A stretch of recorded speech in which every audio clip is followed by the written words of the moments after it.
서론입니다. 지금 우리가 경험하고 있는 이 지구화라고 하지요. 그리고 또 이 신자유주의 경제 지금 체제 속에서 우리가 살아가고 있는데, 이 신자유주의 경제라고 하는 것은 이제 그 시장 기능을 아주 중시하고 극대화하는 경제 체계입니다. 그러니까 정부가 시장을 이렇게 관리하고 또 어떻게 제어하는, 개입하는 것을 이제 반대하고, 이제 국제 금융의 어떤 그런 자유화를 통해서 이 경제적인 안정을, 그 성장을 도모하는, 그러니까 아주 경쟁이 강해지는 겁니다. 예.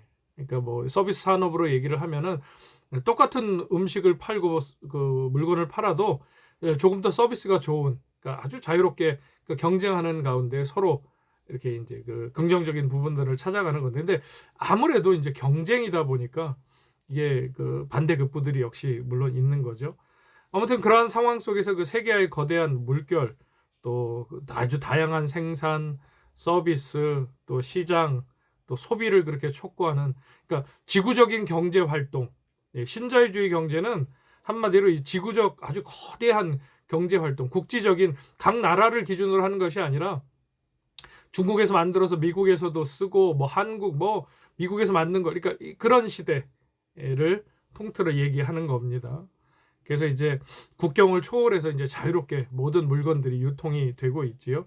그러나 이제 다른 한편으로 보면 이제 선진국들과 이 제3세계 국가들 사이에 이 신자유주의 경제로 말미암아 선진국이라고 얘기하는 그 부강한 나라들과 또 제3세계권 국가들 사이에 빈부격차도 한층 더 심해지는 것이 바로 이 신자유주의 경제 체제에서의 어떤 그런 어두움이라고 할 수 있습니다.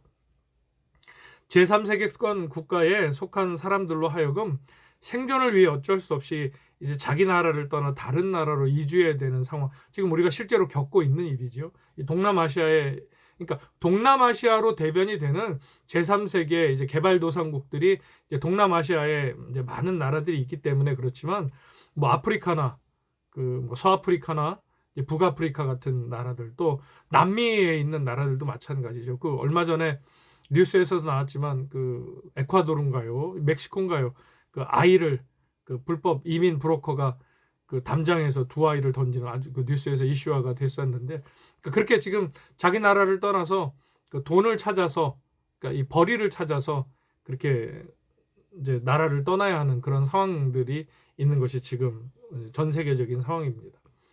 그러니까 좀 큰 부작용이 있다라는 거죠. 그러니까 단적인 하나 예를 들어도 우리 지금 그 중국의 미세먼지 얘기들 많이 하지요.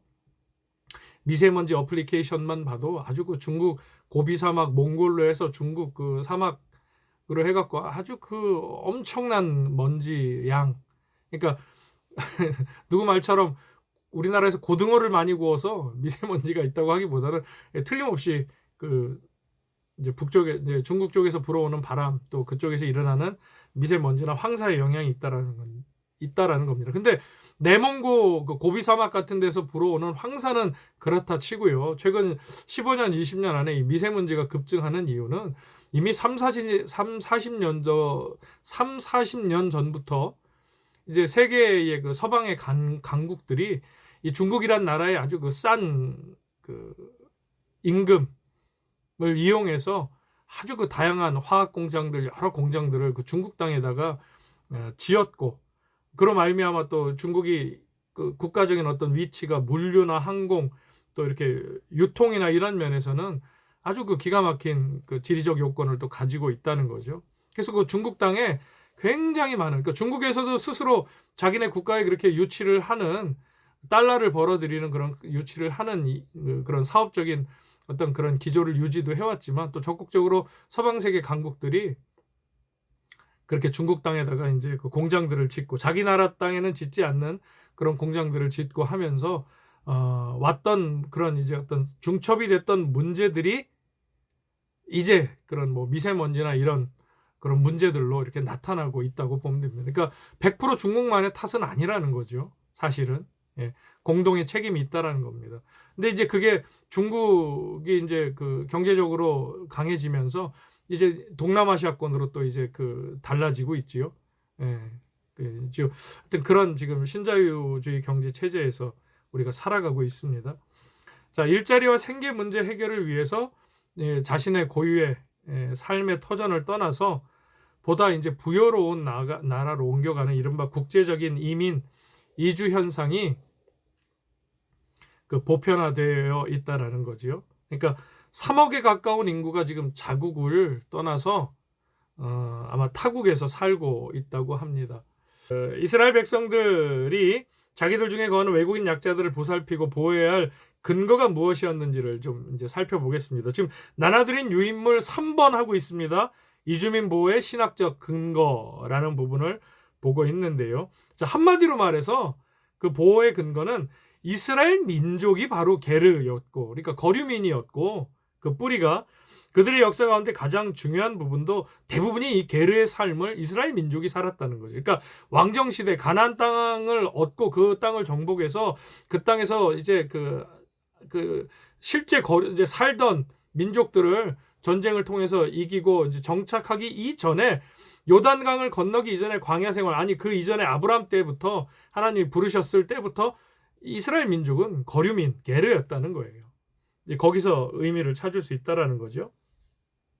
자, 아브라함은 이스라엘 민족의 조상인 아브라함이 이제 메소포타미아 지역, 그러니까 우리 성경으로 말하면 갈대아 우르를 떠나서 약속의 땅 가나안에 체류했던, 그러니까 일종의 그 게르, 유목민의 삶을 살았던 게르였습니다. 창세기 17장 8절 말씀 제가 읽어드릴게요. 내가 너 내 후손에게 내가 거류하는 이 땅 곧 가나안 온 땅을 주어 영원한 기업이 되게 하고 나는 그들의 하나님이 되리라. 정착하는 땅이 아니라 움직이는 그 땅, 거류하는 땅, 돌아다니게 되는 땅, 그 땅이라고 지금 창세기 17장 8절에 얘기합니다. 그러니까 가나안 정착 이전까지는 이스라엘 민족도 뭐였다? 게르였다. 거류민이었다. 난민이었다. 이렇게 보고 있는 거죠. 그리고 가나안 땅의 기근으로 인해서 이집트와 이제 그랄 지역에 체류하기도 했던 외국인들이 바로 또 그들이었습니다. 그리고 아브라함의 아들인 이삭과 손자 야곱도 마찬가지의 삶을 살았지요. 그런가 하면 아브라함의 조카 누구요? 롯. 거기는 또 소돔과 고모라 성에 살고 있었던 거류민. 그 소돔과 고모라 성의 원래 그 원주민이 아니죠. 거류민으로 거기에 갔던 것을 볼 수 있습니다. 그리고 그 후에 시간이 좀 흘러서 이제 그 야곱과 그의 일가족들 요셉에 의해서 이제 그 흉년 때 이제 그 애굽으로 들어가게 됐던 그 야곱의 일가가 이집트의 그 고센 땅을 일종의 그 외국인 거주 지역으로, 그러니까 요즘으로 따지면 서울의 대림동 그 차이나타운이나 LA의 뭐 이제 코리아타운 형식으로 그렇게 땅을 이제 분양받게 되죠. 그래서 게르 신분으로 이제 거류민, 난민 신분으로 장기간 그곳에서 이제 거주하게 됩니다. 창세기와 출애굽기 이제 쭉 이제 이제 본문 나와 있는 거. 참고로 제가 나눠드리는 유인물이 그 성경 안에서 이제 찾는 어떤 그 신학적인 이주민에 대한 그 근거, 우리가 그들을 섬겨야 하고 또 그들을 선대해야 되는 부분들에 대한 내용이 성경에 있어서 그 본문들하고 이게 있는데, 자, 하나님께서 이스라엘 백성이 출애굽 해방의 큰 은총을 입기 전에는 오랫동안 이 게르 신분, 거류민, 난민의 신분으로 이집트에 체류하고 있었다는 사실을 성경은 분명히 증거해주고 있었다는 거죠. 그러니까 이스라엘 민족 자체가 그러니까 난민, 거류민, 게르 출신이다라는 이야기를 지금 드리고 있는 겁니다. 그래서 그들 중에 그런 역사적인 사실을 배경을 갖고 있는 민족이기 때문에 그들 안에 거주하는 외국인들을 압제하지 말고 이제 도리어 동족이나 가족처럼 공동체의 진정한 구성원으로 보살펴 줄 것을 이제 다양한 그 율법의 규정들이 이렇게 강조를 하고 있다라는 거죠. 자, 이를 가장 잘 보여주는 게 어디냐? 출애굽기 23장 9절 말씀. 이게 그 공평에 관한 법이라고 하는데요. 제가 본문을 한번 읽어드리겠습니다. 너는 이방 나그네를 압제하지 말라. 너희가 애굽 땅에서 나그네 되었은즉 나그네의 사정을 아느니라. 분명히 말씀하시죠. 그러니까 너희가 이방 나그네를 압제하면 안 된다. 왜냐? 너희가 애굽 땅에서 나그네가 되었은즉 나그네의 사정을 너희들이 잘 알지 않느냐 라는 말씀을 주셨다는 거예요. 또 레위기 19장 33절에서 34절 제가 읽어드리겠습니다. 거류민이 너희 땅에 거류하여 함께 있거든. 너희는 그들을 학대하지 말고 너희와 함께 있는 거류민을 너희 중에서 나은 자 같이 여기며 자기같이 사랑하라. 아유, 뭐 이 여기 다 들어있네요. 그러니까 하나님께서 그렇게 말씀하셨다는 거예요.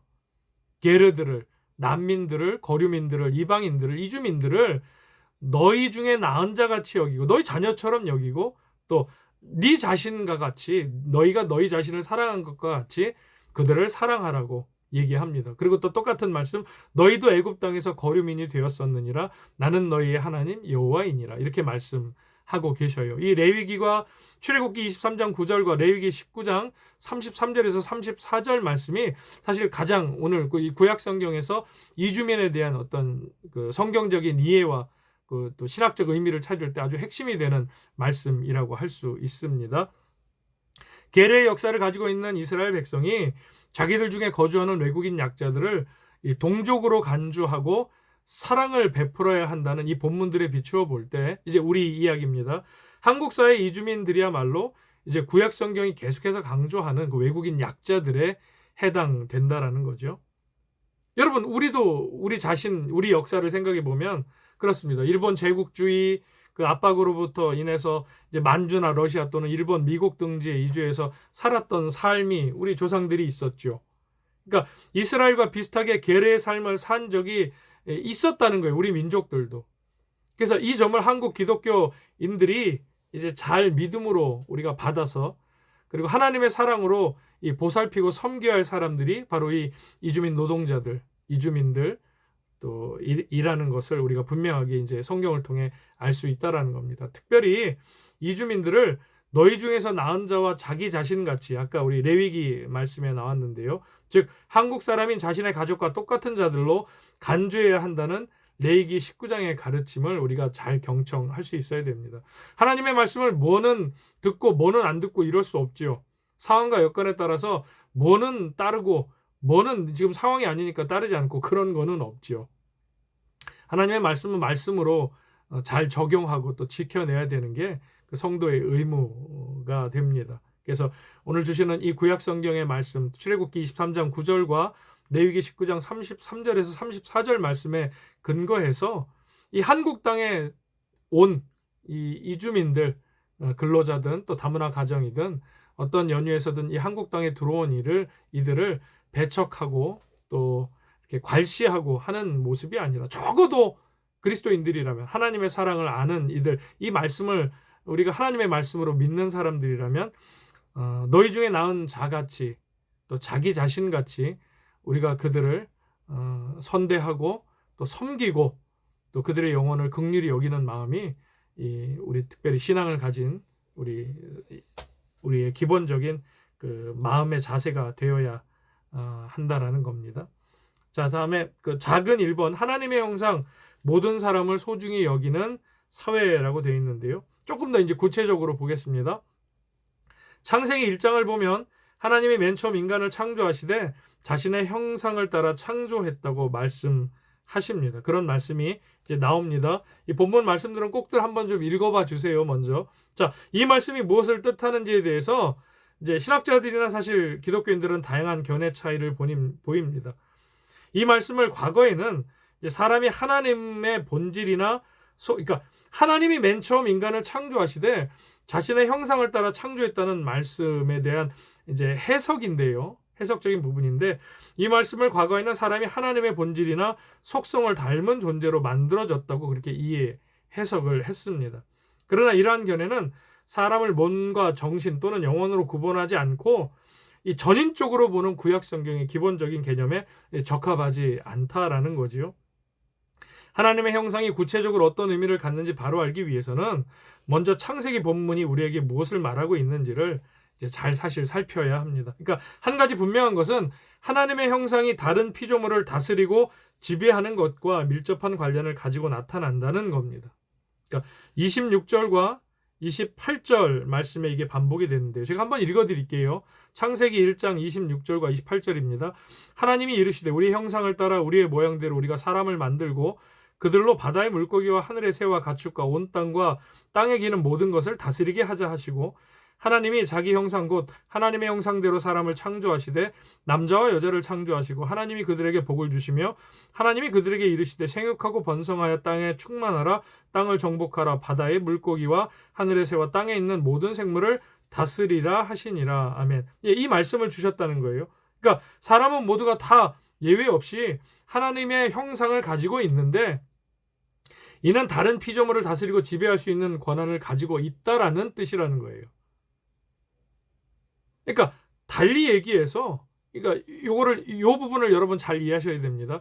하나님의 창조 질서 안에는 신분인 계급에 의한 차별 또는 성별이나 인종 또는 피부 색깔에 대한 그 다른 그런 어떤 통치권을 얘기하는 게 아니에요. 그러니까 하나님의 형상을 닮은 인간이 똑같은 하나님의 형상을 닮은 인간에 대해서 통치하고 다스리고 지배하는 그러니까 그런 말씀이 아니라는 거예요. 하나님이 피조하신 세상에 대해서 하나님의 형상을 닮은 인간이 다스릴 그 권위, 그 권세를 인간에게 주신 거지 같은 형상을 가진 인간이 섬기고 짓누르고 다스리는 권위, 권세를 인간에게 주셨다는 그런 말씀이 아니라는 얘기를 지금 하고 있는 겁니다.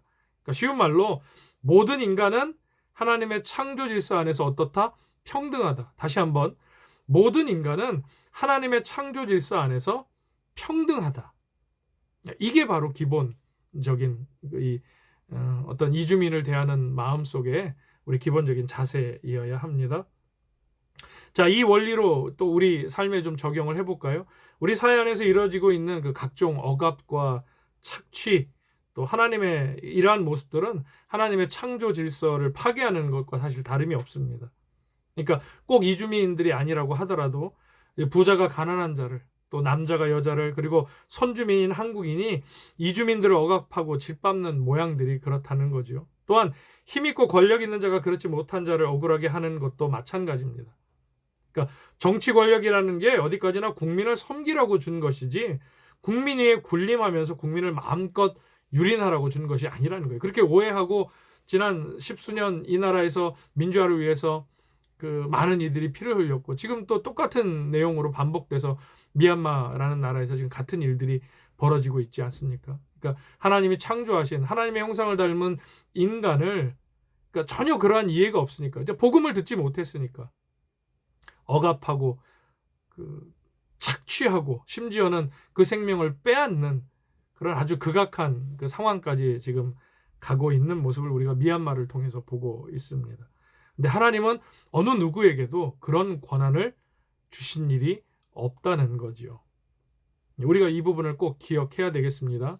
우리 이제 다문화 사역의 어떤 기본적인 지금 우리의 마음가짐을 사실 우리 이 강의를 통해서 우리가 지금 마음에 새기려고 하는 겁니다.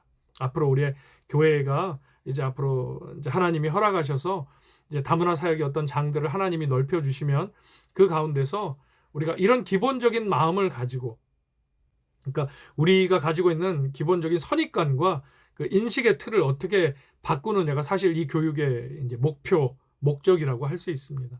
다문화인들에 대한 한 20여 년, 30여 년 전부터 이제 우리나라로 물밀듯 들어오고 있는 그들에 대한 그 난민들, 거류민들, 이방인들에 대한 우리의 어떤 시선과 생각과 그리고 그들에 대한 마음가짐을 성경적으로 우리가 바꿔가는 그러한 작업이 바로 이 지금 우리가 하고 있는 다문화 교육이라고 할 수 있겠습니다.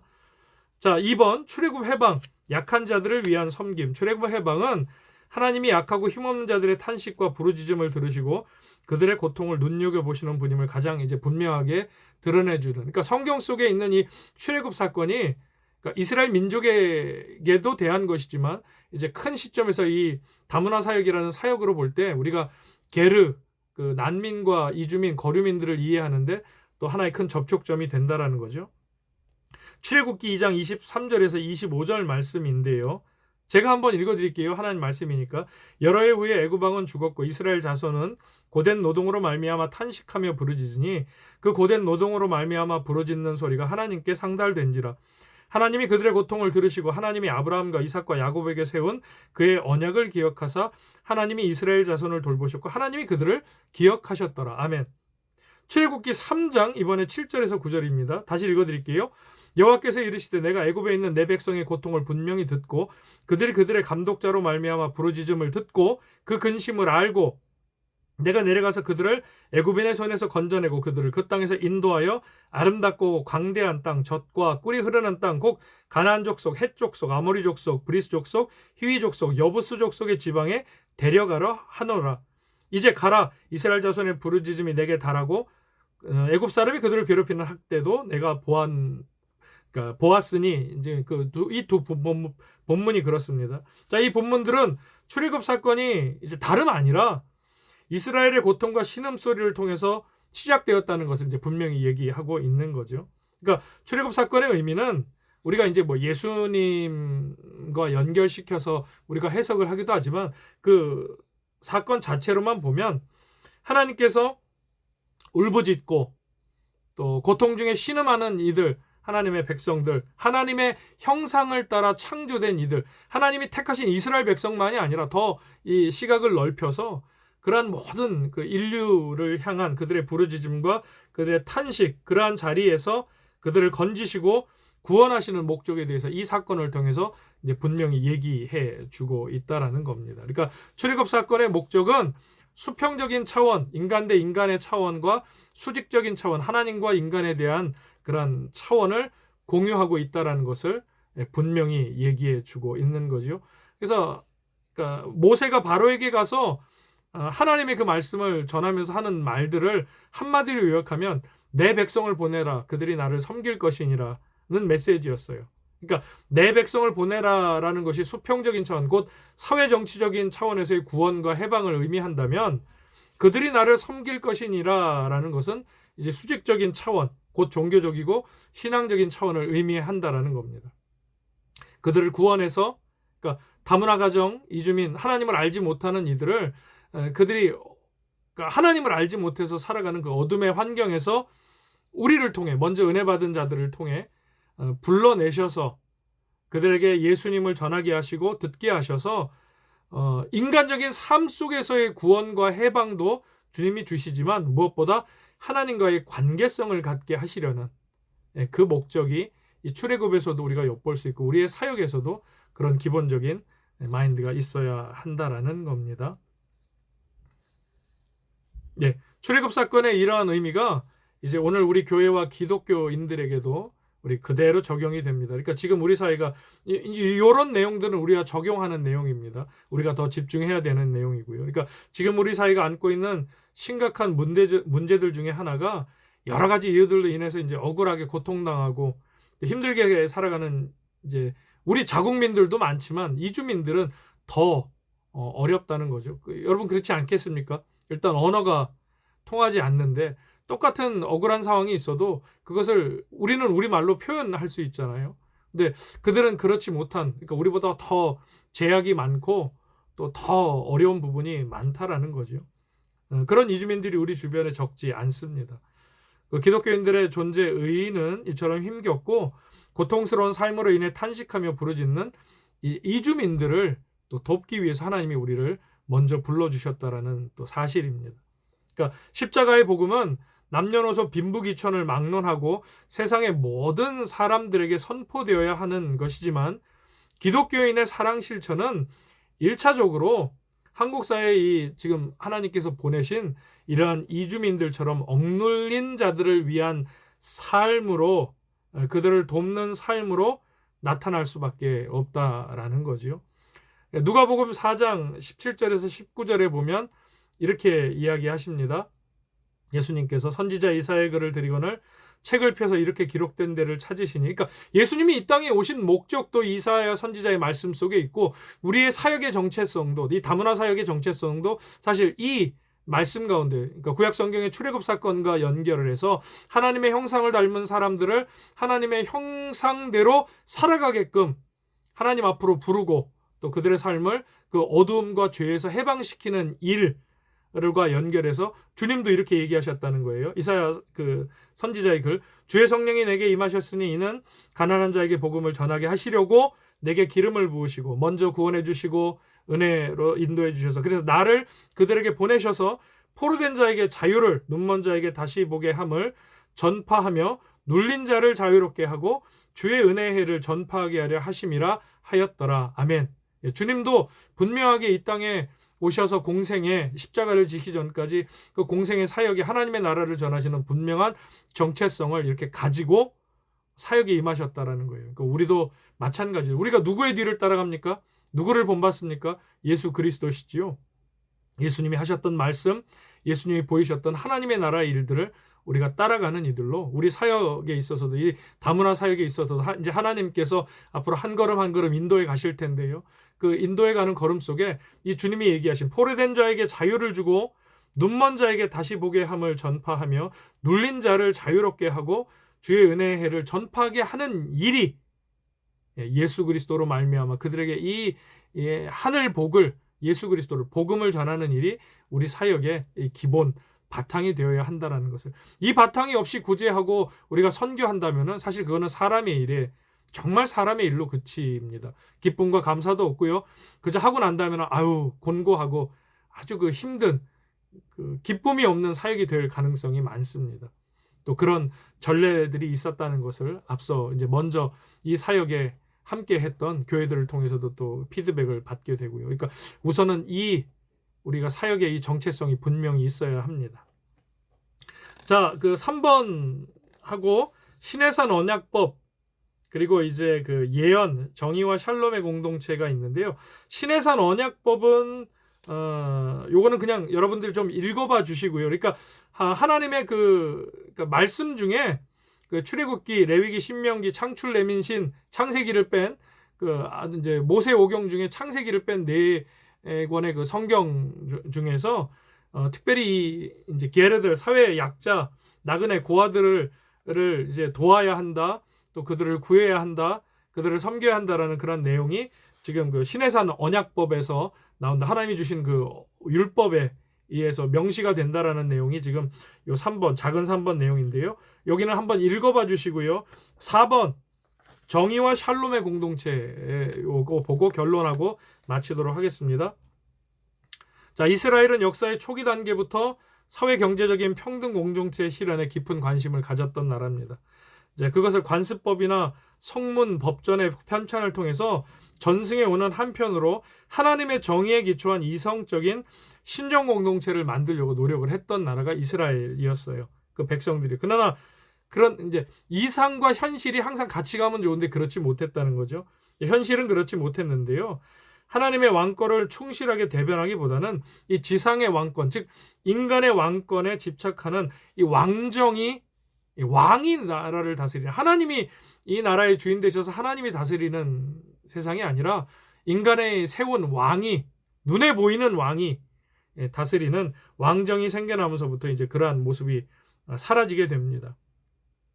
왕정 치하에서 도시 문화가 점차 발달하게 되고 상업이 성행하게 되고 권력의 집중이 이루어지면서 사회계층의 경제적인 상류계층과 그러지 못한 계층으로 뚜렷하게 양분되기에 이르게 됩니다. 그러니까 이 자본주의라는 게 뭐 요한 최근 몇백 년 사이에 일어난 일이 아니라 이미 예전에 성경 속에서도 이 빈부계층의 차이가 있고 또 기득권을 가졌던 사람과 그렇지 못한 사람들의 그 일들이 있었다는 것을 성경이 얘기해 준다라는 거예요. 자, 특별히 그 뒷부분에 보시면 구약 성경의 그 이제 이스라엘의 멸망과 북이스라엘과 남유다의 패망과 멸망을 얘기하는 선지자들 있지요. 뭐 예레미야, 이사야, 에스겔, 또 아모스, 뭐 미가 선지자, 이렇게 다양한 그 대선지자, 소선지자들의 그 예언의 말씀들을 보면 그 당시 사실 그 내용들을 보면 그 무너진 이 하나님이 세우신 영적 질서들, 특별히 이 권력을 가졌던 사람들에 대한 아주 그 혹독한 질타가 그 성경 안에 많이 담겨 있습니다. 그러니까 전체적으로 봤을 땐 이스라엘의 죄지만 그 이스라엘의 죄의 큰 몫을 차지하고 있는 것이 이스라엘 내에서 기득권을 누리고 있고 오히려 하나님 앞에 더 순전해야 될 사람들이 그러하지 못하고 그러니까 종교 지도자들 또 이 어떤 기득권 권력을 갖고 있는 이들이 오히려 그 백성들 앞에 군림하고 그 자신들이 갖고 있는 지위로 그러한 모습으로 그러한 이들에게 이 하나님의 말씀이 아주 혹독하게 전해지는 그러한 모습이 이 구약성경 이 예언서들에는 아주 많이 언급이 되고 있는 것을 볼 수 있습니다. 그러니까 좀 다른 시각에서 보면은 그러니까 사회정의 그러니까 사회의 하나님의 나라의 공평과 정의라는 이름으로 이 사회에서 공동체 사회에서 이루어져야 할 어떤 그런 평등이 깨지는 그 질서가 깨지는 부분들에 있어서 이 구약의 선지자들이 아주 분명하게 하나님께서 주신 그런 말씀들을 대언했다라는 것을 볼 수 있다라는 거죠. 그 내용이 우리 지금 4번에 있고요. 자, 마지막 이제 결론 1시간 정도 시간이 지났는데요. 자, 결론을 좀 맺도록 하겠습니다. 하나님께서 인간을 하나님의 형상대로 창조하셔서 인간이 그 누구도 인간을 탄압하고 억압하고 지배하는 그러한 것을 하나님은 인간에게 주신 일이 없다라는 것과 그리고 이스라엘 민족 안에서 우리가 지금 구약 성경 속에 나타난 그 게르라는 이주민, 이 난민들에 대해서 어떤 그 신학적인 정의를 찾을 수 있고 또 어떤 그 우리가 마음가짐을 가져야 될지에 대해서 지금 의미를 찾고 있는데요. 그러니까 이스라엘이 원래부터가 이 게르 민족 출신이었다는 거, 이주민, 거류민 출신이었다는 것과 그러나 이스라엘이 그 이제 인간의 왕정 시대를 갖기 시작하면서부터 이제 세상에 바알과 아세라와 이제 이방의 것들이 들어오면서 하나님에게서 점점 멀어지면서부터 인간 사이에서 어떤 그런 빈부의 격차와 차별이 나타나고 또 기득권을 가진 이들, 힘을 가진 이들이 그렇지 못한 사람들을 지배하는 그런 어떤 뭐 자본주의에 아주 나타나는 그런 모습들이 이미 그때도 있었다라는 거죠. 근데 그거에 대해서 하나님은 말씀을 통해서 분명하게 또 선지자들을 통해서 그들에게 책망하시고 경책하시고 다시 그 부분들이 회복되기를 원하셨던 모습을 우리가 함께 지금까지 살펴봤습니다. 자, 결론 부분 제가 읽어드리고 마치겠습니다. 구약 성경은 처음부터 끝까지 사회 경제적인 약자 내지는 가난한 자들이 강하고 부유한 자들에 의해 압제당하는 사회적인 불의를 그 현실을 용납하지 않습니다. 이와 아울러 구약 성경은 그렇게 하지 않으면 안 되는 이유를 하나님 자신의 품성, 성품, 하나님의 형상에서 찾고 있고요. 이스라엘의 하나님 여호와야말로 자기 백성 이스라엘이 이집트에서 강제대국의 압제하에 고통할 때 그들을 해방시키신 분이요, 고아와 과부와 또 그 이주민들, 게르 등의 사회 경제적인 약자들을 돌보시고 붙드시는 분이라는 그 분명한 설명을 우리가 오늘 함께 공부한 내용에서 우리가 미루어 볼 수 있습니다. 이러한 동기부여는 구약 성경이 주는 이러한 이주민에 대한 이해는 결국 이주민을 위한 다문화 사역과 선교가 약한 자들을 긍휼히 여기는 인간적인 관심사에서, 그러니까 자선의 차원에서, 구제의 차원에서 출발하는 것이 아니라 약하고 가난한 자들의 편에서 하나님 자신으로부터 이 사역들이, 이 일이 시작된다라는 것을 우리가 분명히 또 생각을 해야 합니다. 다문화 사회를 살아가는 한국교회의 모든 선교 활동은 약자를 향한 하나님의 품성, 그 마음을, 예수 그리스도의 마음을 가슴 깊이 새기는 한편 주변에 있는 이제 소수 이주민들을 가족이나 형제처럼 대하는 일에 있어서 우리가 더 마음의 이해의 폭을 훨씬 더 지금보다 넓혀야 한다라는 거지요. 그러니까 한국교회 성도들과 이주민들 사이에 놓인 이 장벽, 이 장벽이 뭘 의미하는지 여러분 아마 아시는 분들은 아실 겁니다. 그리고 우리가 앞으로 이 사역을 하면서 실질적으로 이주민들하고 외국인 근로자들하고 다문화 가정들, 그 이주민들하고 마주할 때 우리가 느껴지는 게 있을 거예요. 그 인식의 차이라든가 또 삶의 어떤 가치관의 차이라든가 그리고 이해의 차이 같은 게 있을 겁니다. 근데 그런 것을 그들과 함께 더불어 살아가면서 이제 우리가 그 기준을 두고 그들을 바라봐야 할 게 예수 그리스도의 사랑이라는 거죠. 그래서 그 그리스도의 사랑에 비추어서 그 내용들을 구체적으로 실천하는 노력이 틀림없이 또 우리 사역 가운데 있어야 할 줄로 생각이 됩니다. 마무리하겠습니다. 다문화 사역과 선교의 기본 틀은 우리가 유지하되 구약 성경에 나타난 이주민 신학과 이 약자 보호의 정신을 구체화시키는 일이 우리의 이제 사역이 되어야 합니다. 방법은 여러 가지가 있겠지요. 그러나 기본적인 이 마음가짐과 사역의 자세가 흐트러지지 않는다면 여러 다양한 방법 속에서도 항상 하나님이 원하시는 그 일들을 우리는 잘 감당해 낼 수 있을 거라는 생각을 해보게 됩니다. 이주민들을 한국 사회의 주변부로 밀어냄으로써 그들을 고통스럽게 하고 소외시키는 왜곡된 법이나 제도들을 또 꾸준히 고쳐나가는 일들도 우리가 관심을, 사실 이제 첫 걸음을 딛는 우리 그 이리 남중교회 세계선교국 그 다문화 사역에서 우리가 어떤 이런 세상의 제도적인 어떤 방법들을 바꿔나가는 거는 아직 조금 요원한 일이기는 하지만, 근데 우리 스스로가 이 이주민들을 대할 때, 외국인 근로자나 다문화 가정을 대할 때, 앞으로 하나님이 만나게 하셔서 이 사역이 이제 점점 깊어져 갈수록 우리가 그들을 대하는 인식이 바로 선다면 우리를 통해서 또한 세상에서도 좋은 이 영향력들이 틀림없이 나타나고 또 그런 변화들이 우리를 통해 있을 거라는 생각이 됩니다. 무엇보다 중요한 거는 공감의 정서입니다. 그러니까 그들의 삶과 그들의 그 생활과 그들의 생각에 대한 공감의 정서가 이제 교회 안에 함께 있어야 한다라는 거죠. 우리 다음 시간에 이제 신약에 나타난 우리 그 이주민에 대한 어떤 이해나 신학적인 근거들을 얘기할 때도 말씀을 드리겠지만, 이 공감의 정서가 정말 필요합니다. 그러니까 그들을 어떻게 이해하고 받아들이느냐가 사실 이 사역의 50% 이상이라고 볼 수 있습니다. 네, 그래서 오늘은 여기까지 하고 이제 우리가 공부를 마치려고 하는데요. 1시간이 넘었는데요. 오늘 강의는 이것으로 마치고요. 두 번째 강의는 밑에 보시면 함께 생각하기 있지요. 당신 앞에 필리핀에서 온 외국인 근로자가 있습니다. 당신은 그에게 어떤 질문을 하시겠습니까? 여러분 앞에 필리핀에서 온 외국인 근로자가 있어요. 그러면 첫 질문으로 여러분은 어떤 질문을 하시겠습니까? 이제 우리 앞으로 하나님께서 이제 보내주시고, 이제 코로나 상황이 나아지면 직접 대면해서 이제 외국인들 만나는 시간 많이 가지려고 하는데요. 내가 어떤 질문을 처음에 할 수 있을까? 그 질문의 첫 질문이 어떤 마음가짐과 어떤 선입관을 가지고 내가 하는지도 굉장히 중요하다라는 거죠. 그런 부분에서 이거 꼭 여러분 한번 생각해 보시면 좋겠고요. 또 다문화 하면 어떤 이미지가 떠오르는가? 또 다문화에 대한 나의 선입견이 있다면 무엇이 있을까? 여러분 오늘 공부하는 그 칸에다가 한번 꼭 적어 보시기 바랍니다. 내가 다문화라고 하면 어떤 선입관을 가지고 있는지, 또 다문화 하면 어떤 이미지가 먼저 떠오르는지, 이런 내용들을 꼭 이렇게 적어 주시고, 우리가 나중에 대면에서 이제 교육 공부를 하게 되면 그때는 우리가 좀 그런 내용들을 좀 활발하게 이렇게 서로 나누는, 소통하는 시간도 가지려고 합니다. 긴 시간 수고 많으셨습니다. 예. 내일 반갑게 뵙겠습니다. 네. 방송 마치겠습니다.